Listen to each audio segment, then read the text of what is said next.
Hello everyone, मैं नीलम तिवारी आप सभी का मैग्नेट ब्रेन्स में बहुत बहुत स्वागत करती हूँ। मैग्नेट ब्रेन्स एक ऐसा चैनल है जहां पर आपको किंडरगार्टन से लेकर 12th क्लास तक के सारे वीडियोस बिल्कुल फ्री अवेलेबल करवाए जाते हैं। जैसा कि हमने अपना अष्टम पाठ है जिसका नाम है संसार सागर से नायकः, यानी संसार सागर के नायक, अर्थात यानी जो संसार हमारा है उस सागर को, संसार को सागर की उपमा दे दी गई, या कहें यहाँ पर क्या कहा गया है कि पूरे संसार को किसकी उपमा दी गई है, यहाँ पर तालाब की, कि तालाब कहीं दिखाई देता है तो उसको बनाने में एक महानायक होता है, उसके सहायक भी कई लोग होते हैं, तब जाके वो तालाब दिखाई देता है। ऐसा कहीं से भी नहीं हो जाता है। जैसा कि हमारा संसार अभी दिखाई दे रहा है, ऐसा है नहीं कि ये पहले से ही ऐसा ही चला आ रहा था। तो इसके बारे में हमने इस पाठ में पढ़ा था। तो अब चलते हैं हम इसके अभ्यास कार्यों की ओर, ठीक है।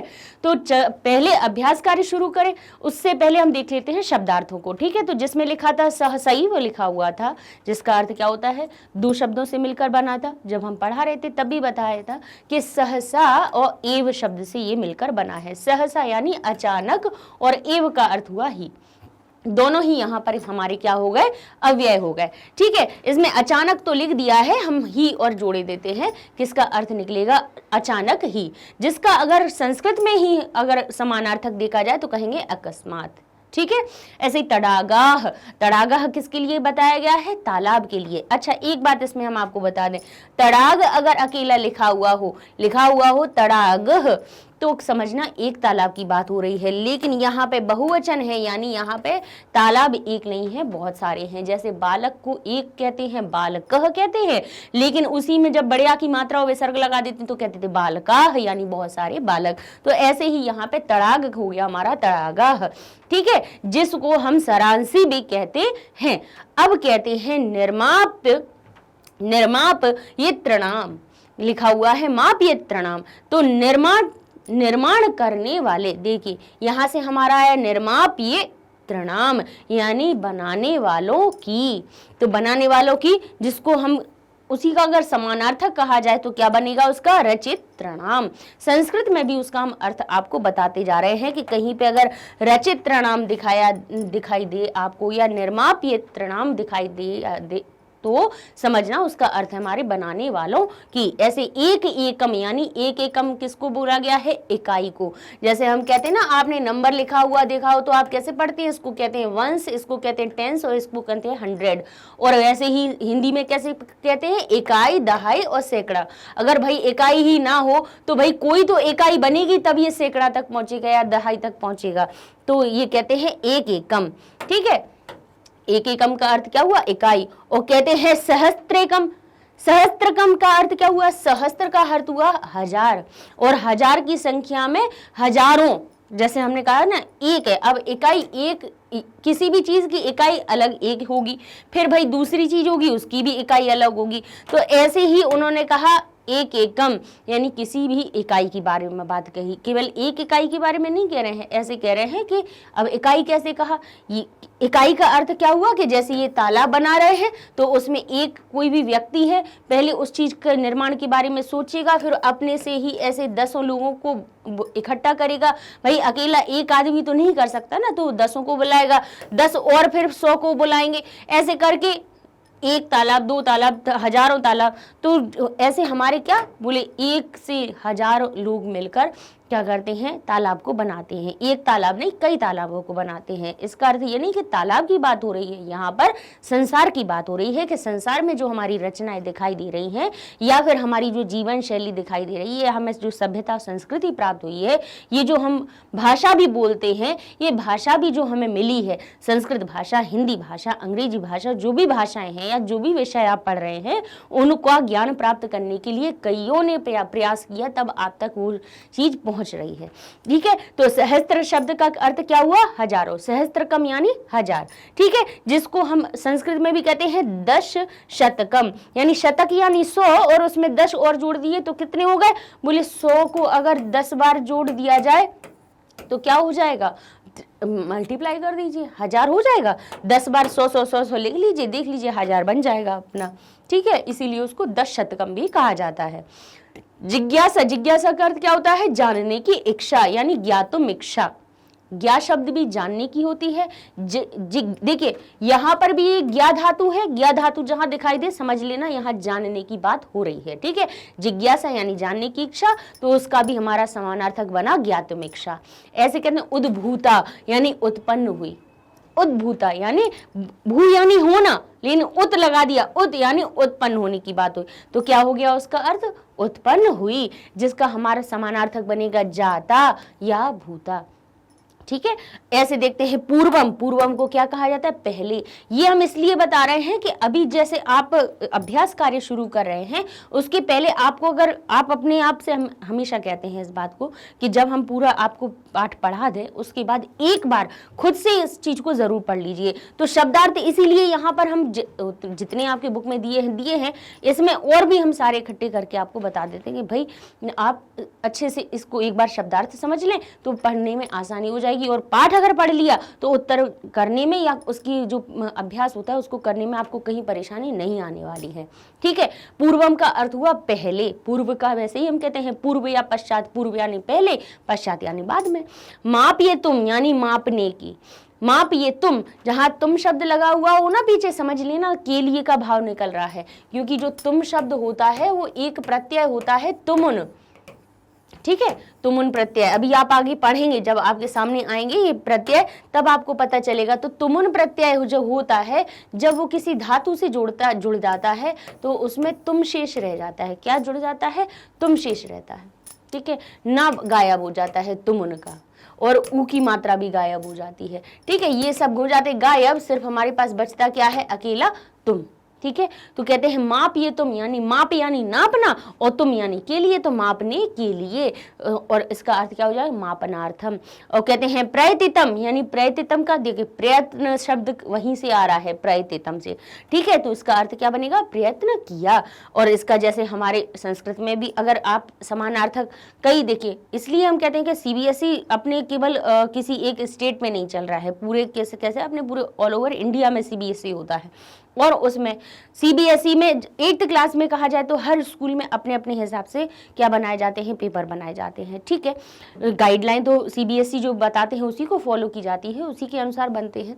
लेकिन कई चीज़ें कहाँ से कौन सी पूछ ली जाए तो उसके लिए अपन को सब चीज़ें आनी चाहिए, ठीक है। इसलिए हम उनके समानार्थक भी आपको संस्कृत में बताते जा रहे हैं। जैसे प्रयतितम, प्रयतितम का अर्थ क्या हो गया, प्रयतितवान। ऐसे लिखा हुआ है बहुप्रथितः, बहु यानी बहुत सारे, प्रथितः यानी प्रसिद्ध। बहु शब्द जहां लिखा हुआ हो समझ लेना बहुत की बात हो रही है, बहुत, ठीक है, यानी बहुत अधिक, ज्यादा। बहुप्रथिता यानी बहुत अधिक प्रसिद्ध, यानी जो उसको संस्कृत में भी हम कहेंगे सुविख्यातः, ठीक है, विख्यात, प्रसिद्ध, ये हमारे समानार्थक होते हैं। कहते हैं अशेषे, अशेषे का अर्थ होगा संपूर्ण, शेष यानी कुछ, और अशेषे यानी सब कुछ। शेष का अर्थ क्या होता है, कुछ बच जाना, लेकिन उसमें अ लग गया यानी उल्टा कर दीजिए उसका, ठीक है। तो क्या हो जाएगा हमारा, अशेषे यानी संपूर्ण, कुछ भी शेष ना हो उसमें, तो कहते हैं उसको संपूर्ण, जिसका समानार्थक समग्र और संपूर्ण बन जाता है। निर्मातारह किसको कहा जाता है, बनाने वाले को, निर्माण करने वाला, इसलिए निर्मातारह क्या कहेंगे। उसी को हम संस्कृत में क्या कहेंगे, रचयितारह। गजधर, गजधर क्या होता है, गज हमने कहा था नापने के लिए एक लोहे की छड़ी जो होती है उसको लिए ले रहते हैं, इसीलिए उसको गजधर कहा जाता है। धर यानी धारण करने वाला, तो लिखा है गज वाली छड़ी को धारण करने वाला, गजधारक। अब कहते हैं लोयस्टम क्या होता है, लोह, लोह यानी लोहा, इष्टम यानी छड़, किससे बनी हुई है, जिसका अर्थ क्या हुआ, लोहे की छड़, जिसको अयोयष्टम भी कहेंगे, क्योंकि आयस शब्द हमारा किसके लिए होता है, लोहे के लिए प्रयोग किया जाता है, ठीक है। लिखा है समाद्रता, समाद्रता यानी देखिए लिखा है, यहाँ लिखा है सम, और यहाँ से लिखा है आर्द्रता, यानी आदर की बात आई यहाँ पे, ठीक है, यानी आदर को प्राप्त या सम्मानित, ठीक है। सम्मानिता शब्द भी उसके समानार्थक बन जाएगा। लिखा है गांभीर्यम, गांभीर्य यानी गहराई, गहराई को नापते हैं, तो कहते हैं अगाधत्वम भी इसका समानार्थक है। संस्कृत में गांभीर्यम शब्द का समानार्थक कहें कि उसका संस्कृत में ही अर्थ बनता है अगाधत्वम। लिखा है वस्तुकार, वास्तुकार क्या होते हैं? वास्तुकार तो क्या होता है? जो हमारा जैसे कोई भी घर बनता है उसमें कहाँ पे हमारा हॉल होना चाहिए, कहाँ किचन होनी चाहिए, कहाँ पे हमारा बेडरूम होना चाहिए, ये सारी चीजें एक उसके हिसाब से बताई जाती है कि हाँ इस दिशा में ये ठीक रहता है, इस दिशा में पूजा घर होना चाहिए, तो ये वास्तु के हिसाब से बनाई जाती है। तो कहते हैं वास्तुकार यानी राजमिस्त्री लोग। ठीक है, लोग मिस्त्री लोग जो होते हैं ना, राज शब्द इसमें कुछ भी सही समझ में नहीं आ रहा है, जैसे मिस्त्री लोग जो होते हैं उनको कहा जाता है हमारे बस वास्तुकार, जिसको भवन निर्माता भी कहते हैं। ठीक है, लिखा है काकम यानी चाहे, यानी यद्वा या नु, ये एक तरह का हमारा क्या है? अव्यय है। कहते हैं निभालयंती, इसमें निभालयंती यानी निभाते थे। निभा शब्द देखिए वहीं से मिल रहा है, निभा नाम कहते हैं ना, निभाया, उसने साथ निभाया, तो निभा शब्द से ही हमें पता चल रहा है कि निभाते थे की बात आ रही है, यानी निर्वहंती। अब कहते हैं आकलयंती, आकलन यानी नापना, आकलन करना, जोड़ हिसाब करके। अपन जैसे कहीं जा रहे हैं, कहीं टूर पे गए, तो उसके पहले अपन ने आकलन कर लिया कि हाँ भाई इतने रुपए हमारे यहाँ लगेंगे, इतने यहाँ लगेंगे, इतने यहाँ लगेंगे, तो हमने एक हिसाब लगा लिया। भाई ऊपर नीचे उससे हो सकते हैं, लेकिन एक हिसाब लगा लिया कि हाँ उधर तक जाएंगे 1000 रुपये हो जाएंगे, 2000 रुपये में हो जाएगा। तो आकलयंती इसम यानी अनुमान करते थे, अनुमानयन्ते इसम। अब आगे लिखा है उपकरण संभारान यानी उपकरण साधन सामग्री को कहते हैं। देखिए उपकरण से तो समझ में आ गया कि जो उपकरण लगने हैं, उसमें साधन जो लगने हैं, या किसी भी चीज को बनाने के लिए जो हमारे लिए जो सामग्री लगती है उसके लिए हो गया उपकरण। और संभारान यानी उनका भार इकट्ठा करने वाले या उनको इकट्ठा रखने वाले, तो उसको हम क्या कहेंगे? उपकरण संभारान को क्या कहेंगे हम? साधन सामग्री। ठीक है, आगे लिखा हुआ है, देखते हैं। प्रतिदाने यानी प्रति का होता है बदले में, वापस, और दाने यानी देना, तो बदले में देने वाली राशि या बदले में, प्रतिग्रहणे। अतिरिच्य तो ऐसे समझ लीजिए कि ये जो का बस कहाँ पर हिंदी में हम कह देते हैं अतिरिक्त, और संस्कृत में उसको कह देते हैं अतिरिच्य। ठीक है, कहा जाए तो एक तरह से उसी का परिवर्तित रूप है, अतिरिच्य का ही परिवर्तित रूप अतिरिक्त बन गया, यानी इसके अतिरिक्त और कुछ भी कर लो, अलावा कुछ भी कर लो। ठीक है, कई बार कहते हैं ना कि भाई इसको छोड़ दो, इसके अलावा जो करना हो वो कर दो, तो अतिरिच्य यानी इसके अतिरिक्त। पृथक यानी इससे अलग कुछ, अन्यथा इसके अलावा कुछ भी। प्रतिदीयते का अर्थ क्या होता है? दिया जाता है। दा धातु जहां मिले समझ लेना यहाँ पे देने की बात हो रही है। प्रदीयते यानी दिया जाता था। अब इसका हमारा संस्कृत समानार्थक बनेगा ददाति इसमें। प्रकटीभूता, प्रकटीभूता का यानी प्रकट शब्द तो पता ही चल रहा है, और भू धातु यानी होने की बात आ गई। ठीक है, भू धातु जहां होती है उसका अर्थ होने में आ जाता है, तो कहते हैं प्रकट होते हैं, तो प्रकटीभूता यानी प्रकट हुए या दिखाई दिए, तो इसका हमारा संस्कृत में भी क्या बनेगा? प्रत्यवर्ता भूता। आगे देख लेते हैं, लिखा है नेपथ्य। नेपथ्य यानी होता है पर्दे के पीछे। आगे लिखा है तो निर्मात्राणाम, निर्मात्रण यानी बनाने वालों की, यानी रचनाकारणम। ठीक है, और दशकम यानी दहाई। ठीक है, दहाई इसीलिए इसका कोई वो नहीं है हमारा समानार्थक, क्योंकि दशकम में कोई ऐसा नहीं है एक एकम, या हम ऐसे भी कह सकते हैं एक दशम, यानी 10 को एक बार कह दो तो आना तो वो हमारा 10 ही है, इसलिए वो दशकम शब्द का क्या बना? हमारा दहाई अर्थ। शतकम यानी सैकड़ा, 100। अस्मात् पूर्वम, अस्मात् यानी इससे, और पूर्वम यानी पहले। निर्मीयन्ते इसमें यानी बनाए जाते थे। तड़ाग निर्मात्रणाम यानी तड़ाग का निर्माण करने वाले। अब कहते हैं त्रिहस्त परिणाम मात्र मिकीयम, यानी त्रि यानी 3, हस्त यानी हाथ, परिमाण यानी नाप के, आत्मिकीयम 3 हाथ की नाप रखने वाले या 3 हाथ की माप की जो छड़ रखते थे। आर्द्रतानि यानी आधारित, आधृत्य। प्रतिदाने यानी बदले में, ये अपन ने पहले ही पढ़ लिया। आगे देख लेते हैं, हमारा एक और बचता है याचनते, याचना करना। याचनते शब्द कहाँ से आएगा? हमारा मांगने के अर्थ में। ठीक है, किसी चीज को याचना करना, मांगना, उसका हमारा अर्थ बनता है मांगते थे। इसमें लगा हुआ है, जहां इसमें लगा हुआ हो तो समझ लेना ये भूतकाल की बात हो रही है। ठीक है, किसी भी, भले ही उसमें लिखा हुआ है पठंती, लिखा हुआ है यहाँ पे पठंती। अब इसका अर्थ तो वैसे निकल रहा है कि पढ़ रहे हैं, है ना, पढ़ते हैं या पढ़ रहे हैं, लेकिन पठंती में अगर इसमें लगा दिया जाए तो समझ लेना कि पढ़ते थे की बात हो रही है। इसमें शब्द जहाँ भी दिखाई देख लीजिएगा, छोटी छोटी सी बातें हैं, इन कई चीज़ें पता नहीं होती हैं, लेकिन हम सोचते हैं कि इसका अर्थ क्या निकल रहा है। इसका अर्थ होता है था, थी, थे का अर्थ निकाल देना है, ठीक है, उसको हमें भूतकाल में बना देना है। अब चलते हैं हम एक पदेन उत्तर पे। देखिए लिखा हुआ है, पहला प्रश्न पढ़ते हैं। एक पदेन उत्तर का अर्थ क्या होता है? एक पद में उत्तर लिखना है आप, ठीक है। लिखा है कस्य राज्य से, यानी कस्य यानी किसके, राज्य से यानी राज्य के, भागेशु भागेशु भाग में गजधरा शब्द प्रयुज्यते।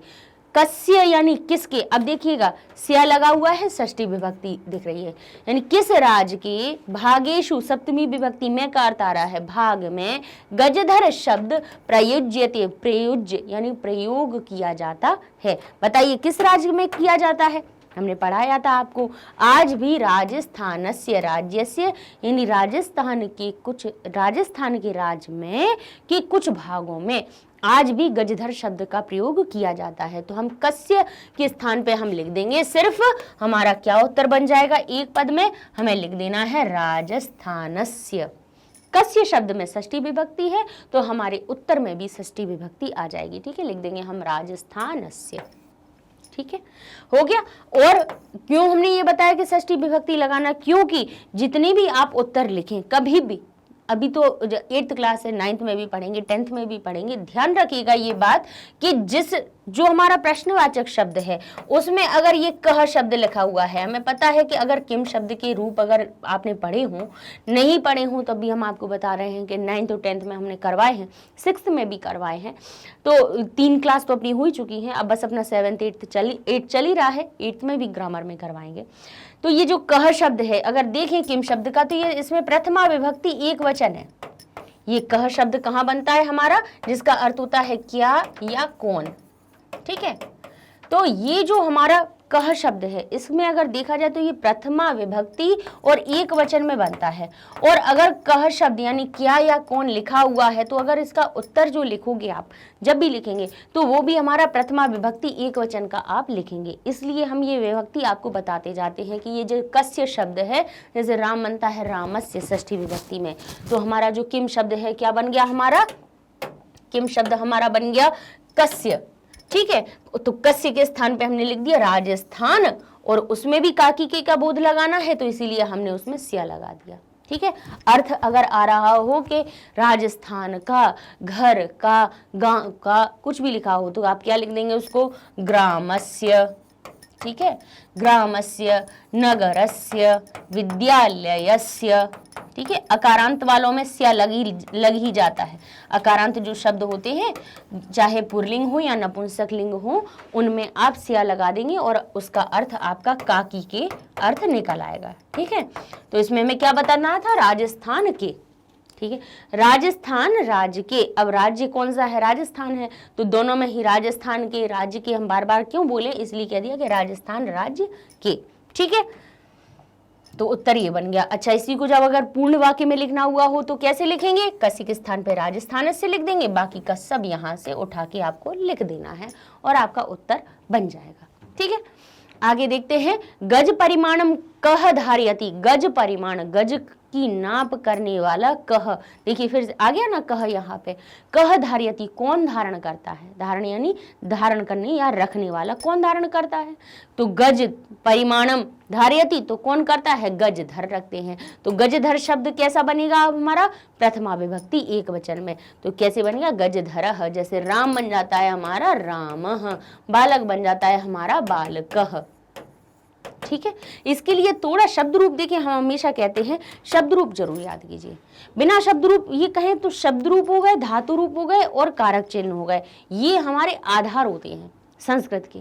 आपने इन चीज़ों को पढ़ लिया तो बाकी की चीज़ें तो धीरे धीरे सब आ जाएंगी, लेकिन आप कहें ना कि जो बेसिक होती है किसी भवन की, जो नींव होती है, वो ये नींव है आपके शब्द रूप, धातु रूप और आपके कारक, ठीक है। तो कह के स्थान पे हमें क्या लिख देना है? गजधरः। आप सिर्फ गजधरः लिख देंगे, आपका सही हो जाएगा। उसी को वाक्य में बनाना हो तो क्या लिखेंगे?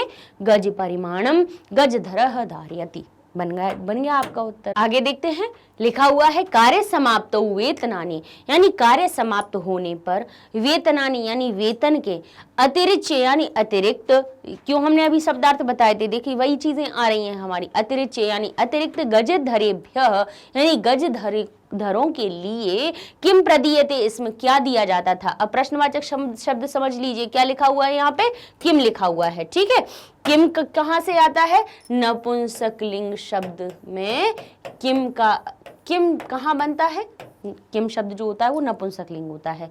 जब वो पुल्लिंग के लिए बनता है तब उसके रूप कैसे चलते हैं, कह, जैसे बालक के होते हैं ना, तो उसी प्रकार से कह, कऊ, के इस प्रकार बनते हैं। वही स्त्रीलिंग में जैसे बालिका के होते हैं वैसे ही का, जो हम 6वीं क्लास में हमने पढ़ा भी दिए हैं, का, के, काह, ये स्त्रीलिंग के बनते हैं। उन्हें ही किम शब्द को ही जब नपुंसक लिंग में बनाया जाता है तब क्या बनाते हैं, एक वचन, द्विवचन और बहुवचन में कहते हैं हम किम के कानी, क्या बनाते हैं, किम के कानी। तो जिसका अर्थ हमारा प्रथमा विभक्ति में किम बनाते हैं और द्वितीय विभक्ति में भी नपुंसक लिंग में किम के कानी बनता है।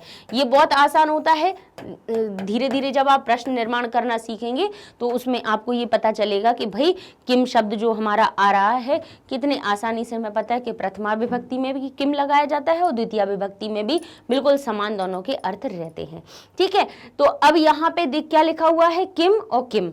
तो किम शब्द जहां आ रहा है उसके लिए हमें क्या करना पड़ेगा, अब हमें पता है कि प्रथमा विभक्ति में भी किम आता है और द्वितीय विभक्ति में भी आता है।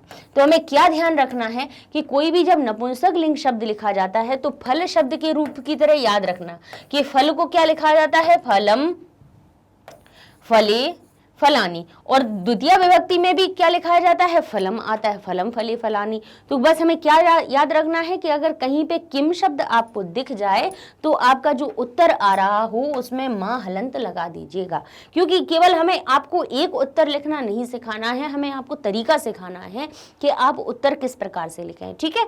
तो ये लिखा है किम, तो हमारा जो उत्तर आएगा कि क्या दिया जाता था, तो आप कहेंगे सम्मान दिया जाता था। तो सम्मान तो शब्द आपने लिख ही लिया और उसमें आपको क्या जोड़ देना है, मां हलंत जोड़ देना है, तो आपका उत्तर बन जाएगा सम्मानम, ठीक है। हिंदी में ही लिखा लेकिन उसी को आपने संस्कृत में कैसे बना दिया, किम की विभक्ति देख ली, किम शब्द प्रथमा द्वितीय में बनता है और प्रथमा और द्वितीय विभक्ति में ही नपुंसकलिंग फल शब्द के रूप कैसे बनते हैं, बोले फलम, फलम। तो ऐसे ही हमारा सम्मानम हो गया, ठीक है।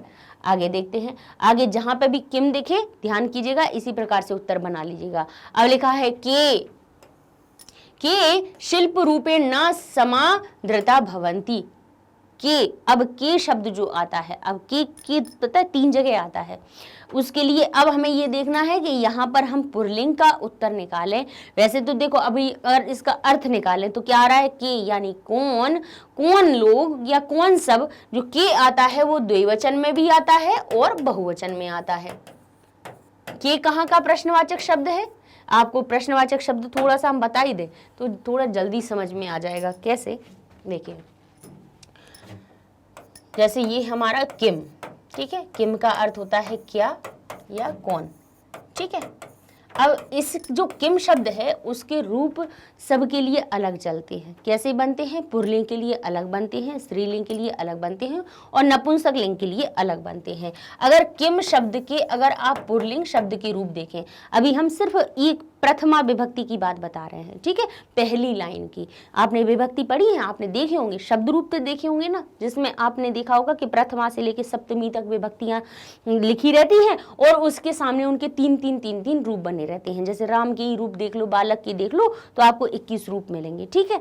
तो जो पहली लाइन होती है उसको प्रथमा विभक्ति कहते हैं, दूसरी लाइन को द्वितीय विभक्ति, दूसरे नंबर पे इसलिए द्वितीय विभक्ति हो गई, है ना। तो पुल्लिंग में अगर आप प्रथमा विभक्ति देखें और किम के रूप देखें तो पुल्लिंग के लिए क्या बन जाते हैं, एक वचन के लिए बन जाता है कह, जिसका अर्थ हो जाता है कौन।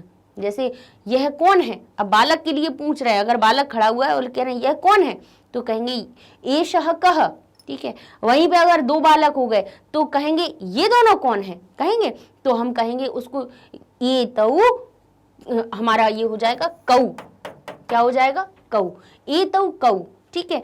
अब वहीं पे अगर बालक बहुत सारे खड़े हुए हैं और हमें नहीं पता चल रहा है कि ये सब कौन है, ये सब छात्र हैं या बालक हैं या और कोई हैं, और कोई पुल्लिंगवाची शब्द ही दिखाई दे रहा है, तो हम कहेंगे एताह, जो हमारे बालक है ना, एताह के।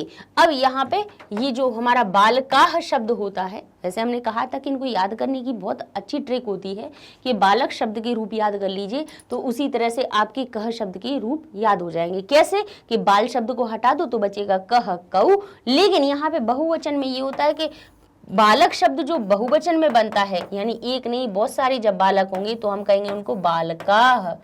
तो यहाँ पर जरूर काह होता है, लेकिन इसका बहुवचन रूप के बनता है। तो के हमने क्यों बताया, क्योंकि पुल्लिंग में प्रथमा विभक्ति में बहुवचन में के रूप आता है। ठीक है, तो यहाँ पे एक तो संभावना ये हो गई कि यहाँ पर पुल्लिंगवाची कोई भी बहुवचन का रूप आएगा। ठीक है, ये हो गया। अब अगर किम शब्द के स्त्रीलिंग और नपुंसक लिंग के भी रूप देखें तो उसमें क्या बनता है, बोले स्त्रीलिंग की प्रथमा विभक्ति में चले जाओ तो बालिका जैसे रूप बना दो, तो बालिका का बाली हटा दो तो का क्या बचा, बोले का बचा, का, फिर बालिका का बालिका, बालिके बालिका, तो का के और काह, इस प्रकार से प्रथमा विभक्ति के इसके रूप बन जाते हैं। नपुंसक लिंग रूप में देखें तो उनमें भी क्या बनेगा हमारा, किम के कानी। क्या बनता है, किम के कानी। जैसे हमारा फल बनता है, फल में कैसे, ये भी फल जैसे चलते हैं। जैसे हम कहते हैं फलम तो ये हो जाता है किम, फिर कहते हैं फले तो ये हो जाता है के, हम कहते हैं फलानी तो ये हो जाता है कानी। ठीक है, कनी नहीं कानी। ठीक है, तो ये हमारा, अब आपने देख लिया कि के शब्द हमारा कहाँ आ रहा है, एक तो द्वितीय विभक्ति में भी, द्विवचन में भी आ रहा है। विभक्ति तो प्रथमा ही चल रही है, लेकिन बहुवचन में भी आ रहा है और द्विवचन में भी आ रहा है। ठीक है, तो अब हमें ये उत्तर ध्यान से देना होगा कि हम द्विवचन का उत्तर दें या बहुवचन का। तो कैसे लिखेंगे, अब हमें क्या पढ़ना है, लिखा है के यानी कौन। अब ये तो हमें पता है क्या या कौन आएगा, इसका अर्थ शिल्प रूपेण यानी शिल्प के रूप में या शिल्प के रूप के द्वारा, नहीं जिनको नहीं समाद्रता भवंती, किनका आदर नहीं होता है। शिल्पकार के रूप में आज किनका आदर नहीं होता है, तो किनका नहीं होता है, गजधर लोगों का। हमने जब पाठ पढ़ा था तो उसमें बताया था कि आज उन गजधर का शिल्पकार के रूप में उनका आदर नहीं होता है। तो के जो शब्द है, अब हमें पता चल रहा है कि उत्तर हमारा पुल्लिंग में आना है। तो पुल्लिंग में अब द्विवचन वाला कोई भी हमारा उत्तर नहीं आएगा, ना ही स्त्रीलिंग में ना नपुंसक लिंग में। अब हम उत्तर कौन सा बनाएंगे, बहुवचन वाला। तो गजधर शब्द में हम क्या लगाएंगे, बहुवचन की विभक्ति लगाएंगे। तो जैसे बालक शब्द बहुवचन में बन जाता है बालकाह, तो गजधर हमारे बन जाएंगे गजधरा। ठीक है, यहीं पे कोई स्त्रीलिंग वाची शब्द होता तो क्या बन जाता, कोई भी, जैसे बालिका होती तो हम कहते बालिके। ठीक है, कोई भी अगर नपुंसक लिंग शब्द होता तो उसको क्या देते, अगर द्विवचन में बनाते तो वही बन जाता हमारा फले या पुस्तके या कोई भी हमारा होता, तो द्विवचन में उसका ये रूप बनता। लेकिन ये पुल्लिंग है इसलिए इसका बहुवचन में हमने रूप दिया है। ठीक है, आगे देख लेते हैं। लिखा है अधोलिखितानाम प्रश्नानाम उत्तराणि लिखत, नीचे लिखे हुए प्रश्नों के उत्तर दीजिए। लिखा हुआ है तड़ागाह यानी हमारे क्या हुए, तालाब। कुत्र कहाँ पर, निर्मीयन्ते इसमें कहाँ बनाए जाते थे, कहाँ बनते थे। तो कुत्र का अर्थ हो जाएगा हमारा, कुत्र का अर्थ होता है कहाँ।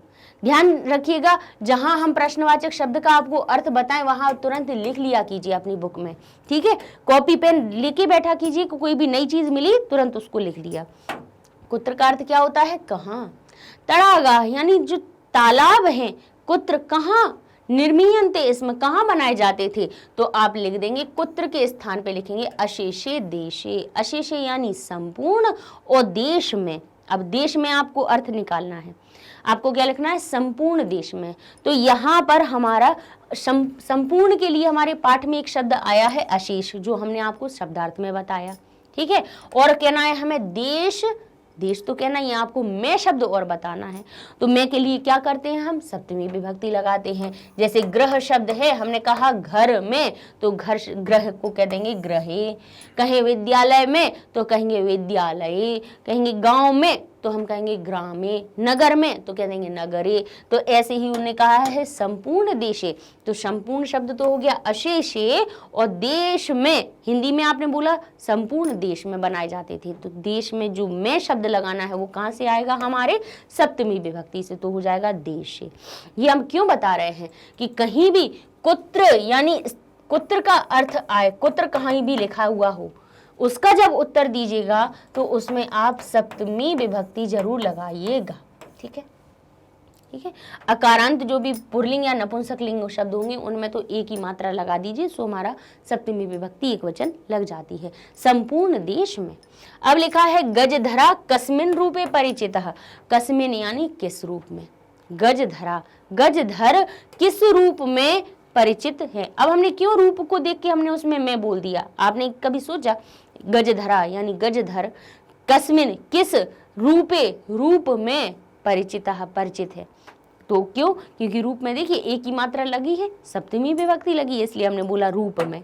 ठीक है, उत्तर क्या आएगा, कस्मिन के स्थान पे हमें अब उत्तर लिखना है, तो पूरी चीजें वहीं की वहीं रहेंगी, कस्मिन के स्थान पे हमें उत्तर लिख देना है कि गजधराः समाजस्य, समाज के, गांभीर्यस्य यानी गंभीरता, गंभीर का अर्थ क्या हुआ, गहराई का, मापकाः, समाजस्य कहते समाज के, गांभीर्य से गंभीर के, मापका मापक के, इत्यस्मिन रूपे, अब कस्मिन लिखा था, इसे किस रूप में, तो इस रूप में, कस्मिन तो कह दिया हमने इत्यस्मिन, इति अस्मिन, इसी रूप में परिचित है। ठीक है, उत्तर क्या बनेगा, गजधराः समाजस्य गांभीर्यस्य मापकाः इत्यस्मिन रूपे परिचिताः। ठीक है, आगे लिखा है गजधरा किम कुर्वन्ति, इसमें गजधर क्या करते हैं, किम के स्थान पे अब हमें उत्तर लिखा है क्या करते हैं, क्या करने की जगह अब हम बताएंगे कि क्या क्या करते हैं, कि गजधराः वास्तुकाराः रूपेण, गजधर वास्तुकार के रूप में नवनिर्माणस्य, नवनिर्माण की योजना प्रस्तुतवंती, इसमें योजना को प्रस्तुत करते थे। भाविव्यम कहते हैं भावी व्ययम, भावी यानी भविष्य में होने वाले खर्च का आकलयंती, इसमें व्यय का अर्थ क्या होता है, खर्च करना, कहते हैं आकलयंती, आकलन करते थे। उपकरण भारान संग्रहणती, इसमें और उप लगने वाली सामग्री का भी संग्रह करते थे।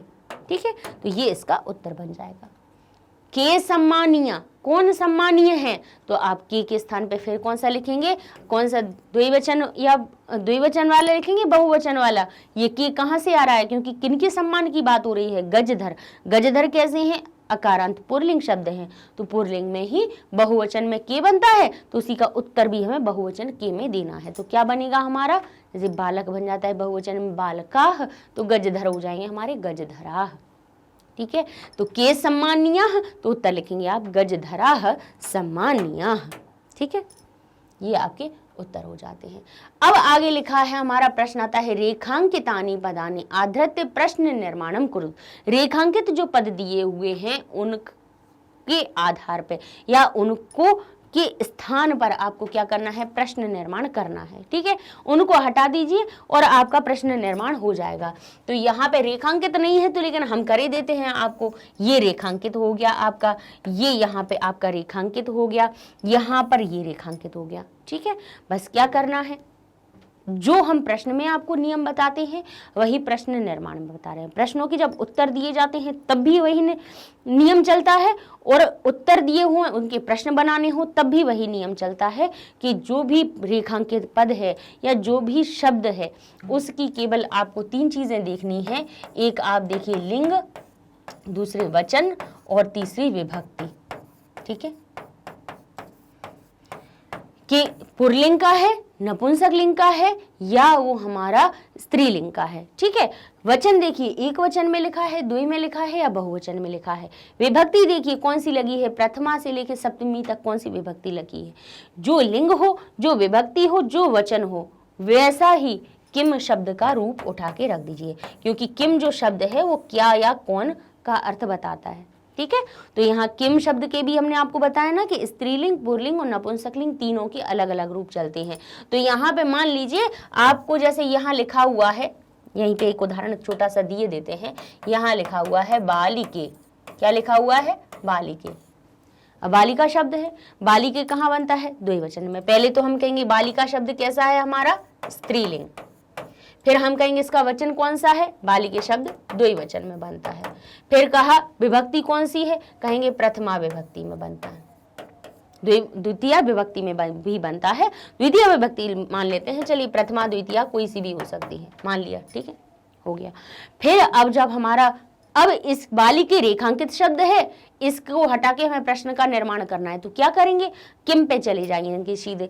तीनों चीजें देख ली, स्त्रीलिंग है, द्विवचन है, प्रथमा या द्वितीय विभक्ति लगी है, तो किम शब्द में हम क्या देखेंगे? स्त्रीलिंग का प्रथमा या द्वितीय विभक्ति का द्विवचन।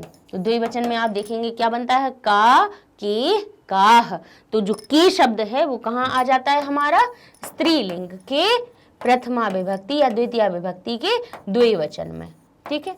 तो हम बालिके के स्थान पे क्या लिख देंगे? के, और हमारा प्रश्न का निर्माण हो जाएगा। अंत में लगा देना प्रश्नवाचक चिन्ह, बस प्रश्न बन जाएगा। बस एक यही नियम अगर सही याद रख लिया, और उसके साथ साथ में क्या करना है, बार बार शब्द रूप के लिए इसीलिए बोलते हैं कि किम के याद कर लीजिए। प्रश्न निर्माण करना इतने अच्छे से सीख जाएंगे आप कि कभी भी आप कुछ भी गलती नहीं कर सकते हैं। जैसे देखिए हमने यहाँ लिखा है आपको सुरक्षा प्रबंधस्य, प्रबंधनस्य, सुरक्षा प्रबंधनस्य। अब स्य कहाँ आता है हमारा? षष्ठी विभक्ति में। स्य कहाँ लगता है? या तो पुरलिंग में देख लीजिए या फिर नपुंसक लिंग में देख लीजिए, तो फल बनता है फलस्य, या राम बनते हैं रामस्य, ठीक है, दोनों में देख लिया। करना क्या है? जहां स्य लगा हुआ हो, जहां षष्ठी विभक्ति लगी हुई हो, तो हमें क्या करना है? षष्ठी विभक्ति के स्थान पे किम का भी षष्ठी विभक्ति का रूप लगा देना है, ठीक है। अब आप कहेंगे कि आपने लिंग की बात क्यों नहीं की? तो हमने आपको रूप इसीलिए बता रहे हैं कि आप अगर नपुंसक लिंग में जाएं, नपुंसक लिंग में जाएं तो फल भी बन जाता है हमारा फलस्य, षष्ठी विभक्ति एक वचन में, ठीक है। और षष्ठी विभक्ति एक वचन में ही राम, यानी जो हमारा अगर अकारांत शब्द है तो राम भी बन जाता है रामस्य, ठीक है। तो हमें करना क्या है? ये स्य लगा हुआ है अर्थात कहाँ आ रहा है? और अब स्त्रीलिंग की बात करें तो बालिका शब्द हमारा क्या बनता है? बालिका शब्द बनता है बालिकयाः। क्या बनता है? याह। अब याह होता तब हम स्त्रीलिंग की बात करते कि याह शब्द तो हमारा कहाँ आता है? स्त्रीलिंग में षष्ठी विभक्ति एक वचन में आता है, लेकिन स्या हमारा कहाँ आता है?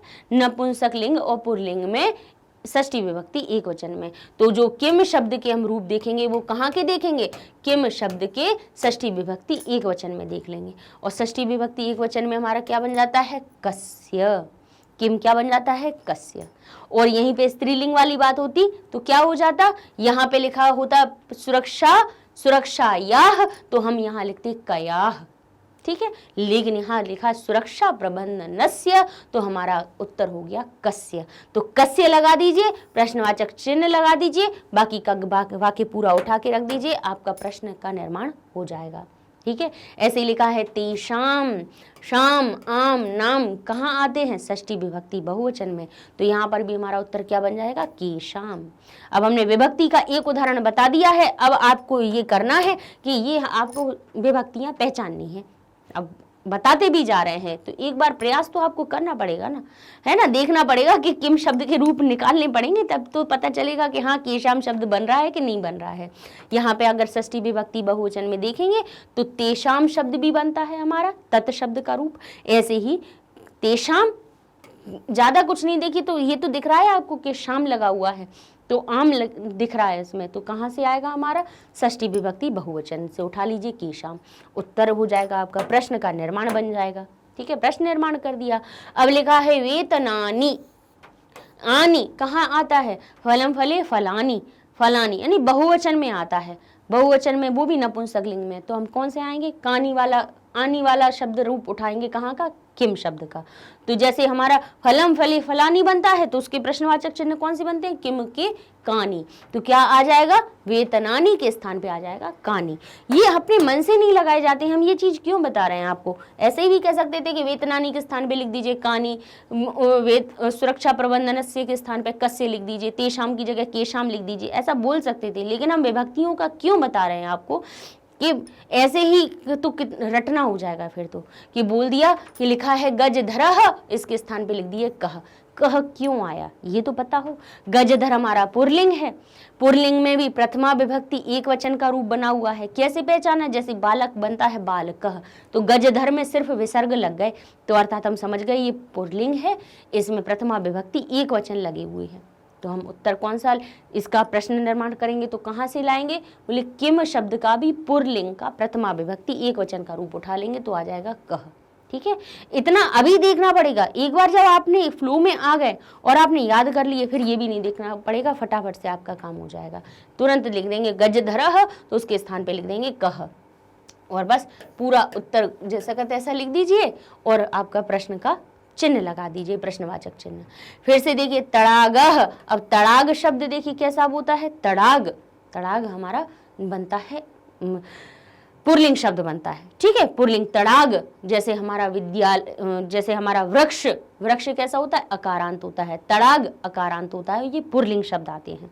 ठीक है, पुरलिंग शब्द है, लिखा हुआ है तड़ागाह, अब ये बड़े की मात्रा विसर्ग है, यानी बालक जैसे बनता है बालकाह, तो तड़ाग बन गया तड़ागाह। तो अब इतना समझ में आ रहा है कि बड़े की मात्रा विसर्ग कहाँ आती है, बहुवचन में आती है। कहाँ आती है, पुरलिंग में आती है। स्त्रीलिंग में भी आती है, लेकिन यहाँ पे स्त्रीलिंग की क्यों नहीं आ रही है, क्योंकि तड़ाग जो शब्द है, तड़ागा उसका मूल रूप नहीं होता है। तालाब कहते हैं, तालाबा कहते हैं क्या, नहीं, अकारांत है। तड़ाग जो शब्द है वो कैसा है, हमारा पुरलिंग है।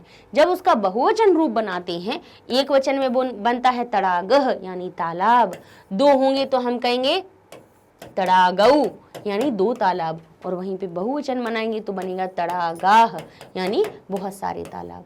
ठीक है, तो यहाँ पर हमारा कौन सा है, बोले स्त्रीलिंग होता तो स्त्रीलिंग कैसे पहचाने, तो स्त्रीलिंग अगर होता तो उसका मूल रूप बड़े की मात्रा से अंत हो रहा होता तो हमारा वो स्त्रीलिंग रूप होता। लेकिन यहाँ पे मूल रूप जो इसका, जिस चीज से इसकी उत्पत्ति हुई है, जैसे वृक्ष होती है फिर उसके रूप कुछ भी बन जाए, राम उसका मूल नाम है, उसके बाद उसके रूप कुछ भी बन जाए, विभक्ति कोई सी भी लगा दे। ठीक है, तो उसका मूल रूप आ से अंत हो रहा है, छोटे अ से अंत हो रहा है, इसलिए ये हमारा कैसा हुआ, पुरलिंग हुआ। पुरलिंग हुआ तो बहुवचन में बढ़िया की मात्रा आ जाती है, तो उसी के स्थान पे पुरलिंग का ही बहुवचन रूप उठा लीजिए, तो कह, कऊ, के, तो के शब्द हमारा कहाँ आता है, पुरलिंग प्रथमा विभक्ति एक वचन बहुवचन में। ठीक है, तो हमने तड़ागाह के स्थान पे लिख दिया के, और बाकी का सब यहीं से उतार दिया। तो ये आपके प्रश्न निर्माण हो जाते हैं। तो अब हम अपने अगले जो आपके प्रश्न हैं 4, 5, 6, 7 रह गए हैं, उनको अगले वीडियो में पूरा करेंगे, क्योंकि बहुत सारा लंबा हो जाता है, कई चीज़ें इकट्ठी बता दी जाए तो वो होता है कि आगे वाली आ जाती, पीछे वाली भूल जाते हैं। ठीक है, तो उसको हम अपने नेक्स्ट वीडियो में पूरा करेंगे। उसके पहले वेबसाइट के बारे में भी बता देते हैं कि आपको हमारे चैनल के सारे वीडियोज़ हमारी वेबसाइट पर भी मिल सकते हैं। आपको करना क्या है, बिल्कुल गूगल पे टैब पे जाइए, लिखिए magnetbrains.com, इंटर करेंगे, हमारी वेबसाइट का पेज हो जाएगा ओपन। यहाँ पर आपको थोड़ा सा आप स्क्रॉल करेंगे, देखिए इसको स्क्रॉल करेंगे तो यहाँ पे आपको सारी क्लासेस दिखने लगेंगे। देखिए कहाँ दिखेंगे, अभी बता भी देते हैं, ये दिख रही हैं आपको। ठीक है, जैसे ही ओपन हुआ पेज, थोड़ा सा ऊपर कीजिए, क्लासेस दिखेंगे। उसमें से मान लीजिए आपने किया क्लास 8 को सिलेक्ट, तो आपके सामने क्लास 8 के सारे सब्जेक्ट्स ओपन हो जाएंगे। उसमें से अब संस्कृत पे जाना है तो संस्कृत पे चले जाइए। बाकी ये ऐसा नहीं है कि केवल संस्कृत खुलेगा, आप जिस सब्जेक्ट को खोलेंगे वही ओपन हो जाएगा आपका। मान लीजिए आपने संस्कृत को ओपन किया तो आपके सामने संस्कृत का पेज हो गया ओपन। ये मान लीजिए आपकी बुक ओपन हो गई। ठीक है, इसमें आपको क्या मिलेंगे, चैप्टर वाइज वीडियोज मिल जाएंगे। ऐसे हर एक सब्जेक्ट में ऐसे ही मिलना है आपको। ठीक है, चैप्टर वाइज वीडियोस मिल गए। अब क्या करना है, उसमें से चैप्टर को ओपन कीजिए, भाई बुक मिलेगी तो उसको खोलेंगे ना, तो क्या करेंगे, चैप्टर 1 खोलना है तो चैप्टर 1 पे क्लिक कीजिए। यहाँ पे 3 लेक्चर्स दिए हुए हैं, तीनों लेक्चर्स के ऐसे लिंक दिख जाएगी, जिसको आप क्लिक करेंगे वो ही आपका टॉपिक खुल जाएगा। जैसे अनुवाद पार्ट 1 है, आपने इसको ओपन किया तो आपके सामने अनुवाद पार्ट 1 शुरू हो जाएगा। ये हो गया। इसी पे अगर आप नेक्स्ट जाना चाहते हैं कि इसका पार्ट 2 देखना चाहते हैं, नेक्स्ट से यहाँ चले जाइए, क्रॉस करेंगे तो फिर से अपनी मेन लिस्ट पे आ जाएंगे, यहीं पे आ जाएंगे, चैप्टर 2 पढ़ लीजिए। ऐसे ही अभी तो ये चैप्टर 2 लिखे हुए हैं वेबसाइट, लेकिन अपने जितने चैप्टर 8 तक बनते जा रहे हैं वैसे वैसे अपने यहाँ पर ऐड होते जाएंगे, और आपको वेबसाइट पे जाके आप केवल संस्कृति नहीं, सारे सब्जेक्ट्स को ही आसानी से खोलकर बिल्कुल आसानी से पढ़ सकते हैं। बस ये चीज़ आपको बतानी थी। और वैसे भी हमें पता है कि बच्चे बहुत हमारे स्मार्ट हैं, बहुत जल्दी यूज़ भी कर लेंगे इसका, और उन्हें आसानी भी हो जाएगी कि कोई चीज़ छूटेगी नहीं, हर एक टॉपिक उनको मिल जाएगा कि हाँ ठीक है, एक लेसन में ये टॉपिक है, हो गए हमारे कवर। ठीक है, तो मिलते हैं नेक्स्ट वीडियो में। हमारे चैनल को भी लाइक कीजिए, शेयर कीजिए, सब्सक्राइब कीजिए। तब तक के लिए धन्यवाद।